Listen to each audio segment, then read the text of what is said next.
Hey everybody, how you doing? It's Michael Montgomery and Wilhelmina Montgomery. We're with Renzo Real Estate, and today we are talking about lowballing. If you're a buyer and you're planning on lowballing a seller, what is the deal here and how can we be prepared to work with that, right? That's right. So number one, if you are about to lowball a seller, we have to think about the reason why. What is the reason why you are about to lowball the seller? And it's typically because You want a deal. you just want a deal on the property. So it's not necessarily that you want to lowball the seller. You want a property for below market value, or you want a property, heck of a deal, right? So we say there's two ways that you can actually get a deal on a property. First way is... Well, the first way is jump on a property as soon as it hits the market. So this works only if the property is priced really well. So that in that case, you want to get in there and put an offer in and get it tied up as soon as possible so you can get a deal before someone else has a chance to get at it. Yes, so you're tying up the property, it comes on the market, it's priced well, you jump on it. The second option is to go and choose the ones that nobody else has selected. So the properties that are on the market, been on the market for a number of months, nobody else has chosen to work with them. And so you have to be willing to choose properties that nobody else wanted at the price point that they're offered. And then, of course, the seller has to deal with you. So those are two options. You either jump on the property when it comes on the market if it's priced properly, or you have to go towards what nobody else wanted. And if you're willing to do that, that is awesome.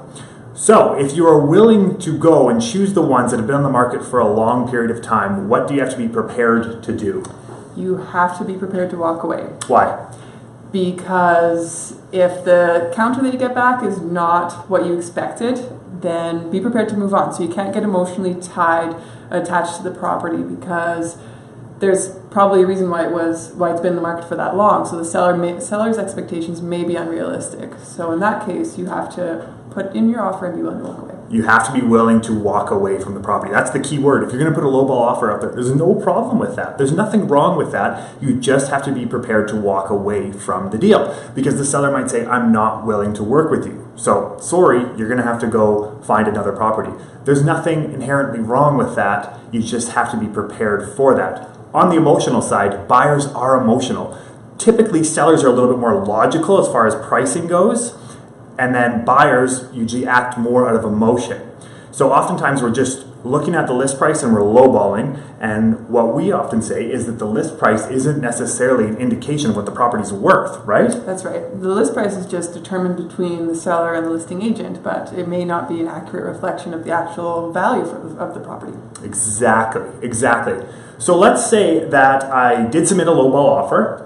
I do really want the property though. So I wanted to submit a lowball offer. I worked with my realtor. We submitted a lowball offer, but I still do want the property. Now what is the issue? Now the issue with that is, let's say you put in the lowball offer, the seller says no, they counter back at list or close to list, and then you as a buyer who does want the property, you start climbing up. You start climbing the ladder. You start climbing the ladder. So you start going a little bit higher. Increasing a little bit every time. Now the problem with that is then the seller starts to figure out that, okay, you really do want the property and you were just trying to grind them down on price. So now you're in a bit of a bad negotiating stance, because you're trying to crawl up to the actual or a place where you agree with the seller, and it can be tough. It can be very tough. You're starting to climb up that ladder until you reach a point where the seller says, yep, I'm willing to work with you now. At that point in time, you're very likely higher than you would have been if you just would have submitted an offer, a normal offer from the start. So to recap, there is nothing wrong with lowballing a seller. The one risk you have to be prepared for is walking away from the property. So you have to be not emotionally invested, and you must, in a lot of ways, you can like the property, want the property, but you still have to be distanced from it, because you may just get a no. That's right. Thank you so much for watching this one. We'll talk to you guys again soon.